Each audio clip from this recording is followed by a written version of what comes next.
In previous lecture, we have understood what is big O notation and done an example.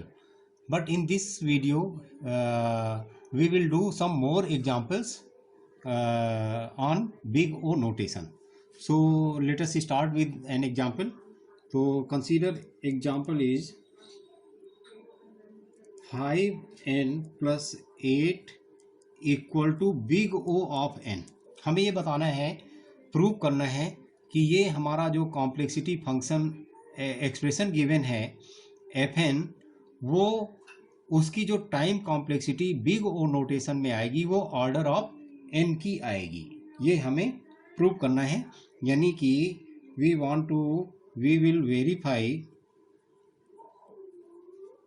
Will verify that f n हमारा ये है, f n is equal to this, f n belongs to g of N.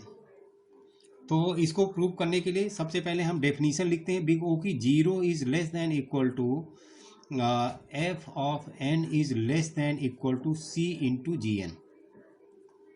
C into g n. अब हम इसमें f n और g n की value put कर देते हैं. ऑर्डर ऑफ एन है तो जी एन की वैल्यू एन हो गई. तो यहाँ पे हम इतना एक्सप्रेशन कंसीडर करते हैं, 5n plus 8 is less than equal to, C की वैल्यू है हमें फाइंड आउट करनी है, सी इंटू एन. तो अब हमें इस एक्सप्रेशन से, इस इनइक्वलिटी से सी की वैल्यू फाइंड आउट करनी है. इसके लिए हमें क्या करना है, आप hit and trial method use कर सकते हैं. यानी एन की वैल्यू 1 पुट करें, 2 पुट करें, 3 पुट करें और इसको चेक करते जाएं कि एन की कौन सी वैल्यू मिल रही है जिसके बाद से ये इनइक्वलिटी होल्ड करेगी हमेशा के लिए, यानी एन की आगे की सारी वैल्यूज के लिए. तो ये हुआ method number 1. Method number 1 is hit and trial method या ट्रिवियल मेथड.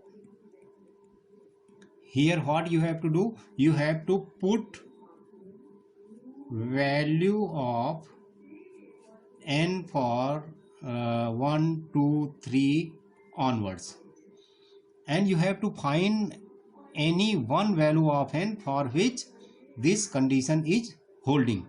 और इसके साथ साथ आपको c की भी वैल्यू पुट करनी है. c बराबर 1 पुट करके देखेंगे, c बराबर 2, यानी c इक्वल टू 1 के लिए आप चेक करेंगे n की 1, 2, 3 वैल्यू, c इक्वल टू 2 के लिए चेक करेंगे. और जो भी फर्स्ट वैल्यू मिलेगी इधर से 1 के बाद जो वैल्यू मिलती है, यानी कि c बराबर 1 पुट करने के बाद n की वैल्यू फाइंड आउट करेंगे. अगर वो मिल जाती है तो वही हमारा सोल्यूशन हो जाएगा. मिलने का मतलब ये इनइक्वलिटी होल्ड कर जाती है. अगर नहीं होल्ड करती किसी केस में तो c की वैल्यू 2 पुट करेंगे और n की वैल्यू सेलेक्ट करना, पुट करना स्टार्ट करेंगे. तो c की इस वैल्यू के लिए n की एक वैल्यू मिल सकती है जिसके आगे के लिए ये इनइक्वलिटी होल्ड करेगी. तो इस तरह से करके टेस्ट करते जाएंगे और आपको एक वैल्यू मिल जाएगी. बट हम यहाँ पे सेकेंड मेथड प्रीफर करेंगे, second method to find the value of c as well as n.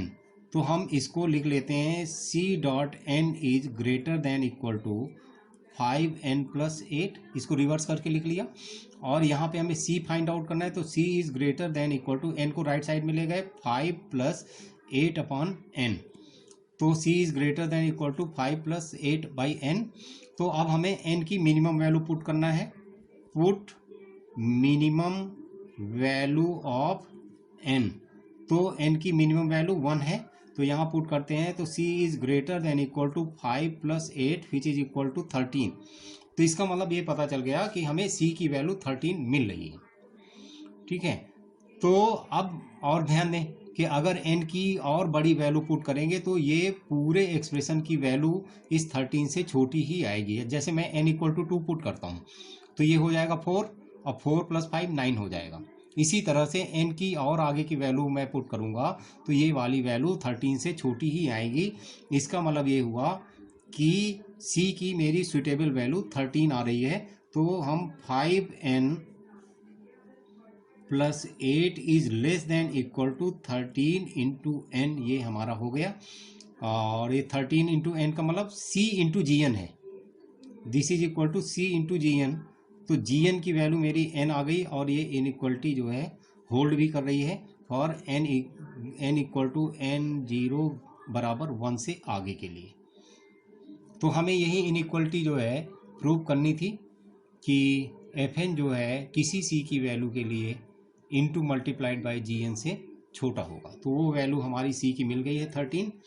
तो अब आप चाहें तो इसका ग्राफ भी प्लॉट कर सकते हैं, अदरवाइज आंसर इसका जो है c is equal to 13, n बराबर n0 बराबर 1 है। इसके लिए हमारी ये इनइक्वलिटी होल्ड करेगी।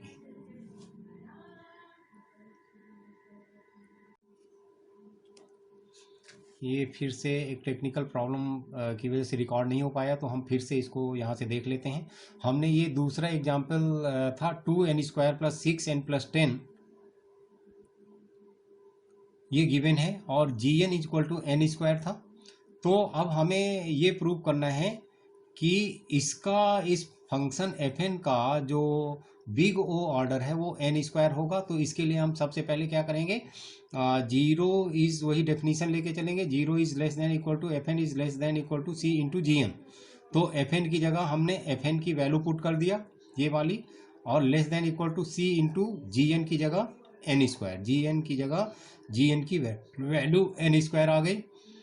तो अब आपको करना क्या है कि c की वैल्यू केवल फाइंड आउट करनी है। ये फाइंड करने के लिए आपको करना क्या है कि इसको n² को इधर ले जाना है। तो ये n² को हम इधर ले जाएंगे, साथ साथ इस इक्वेशन को, इनइक्वलिटी को रिवर्स करके भी लिख देंगे। तो c is greater than equal to 2n² by n², तो 2 बचा, और यहाँ पे 6n by n, 6n by n², तो 6 बाई n बचा, 10 बाई n², तो ये n² बचा।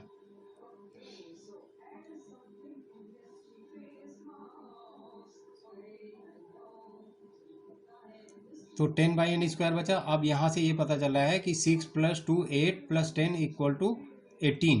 तो इसका मतलब ये हुआ कि c is 18 here, best suitable value हमारी 18 है। तो 18 और n बराबर n0 इक्वल टू 1 के बाद की सारी वैल्यूज के लिए ये इनइक्वलिटी हमेशा होल्ड करेगी। तो इस तरह से हम लिख सकते हैं कि function this is equal to order of n²। और वैसे भी हमने इसमें पढ़ रखा है कि अगर कोई पॉलिनॉमियल हमारा आता है n का, तो उसको बिग O ऑर्डर अगर हमें लिखना है तो n की मैक्सिमम डिग्री का टर्म ही होता है। ये तो लिखने की बात हो गई, बट हमें यहाँ पे प्रूव करना था, तो इस तरह से करके हम प्रूव करके दिखा देंगे कि ये ऑर्डर ऑफ n² ही आ रहा है। और इसका प्लॉट तो आप देख सकते हैं, प्लॉट हमने पहले भी किया हुआ है। तो ये अगर देखना चाहें तो ये बाउंडेड एबव बताता है। तो ये fn फंक्शन है और ये मेरा c इंटू gn, यानी कि ये फंक्शन हो जाएगा 18 n² का फंक्शन ये है, और ये 2n² प्लस 6n प्लस 10 का फंक्शन है। fn ये हमारा है, ये दोनों का प्लॉट यहाँ पे है, और ये n0 बराबर 1 आ गया।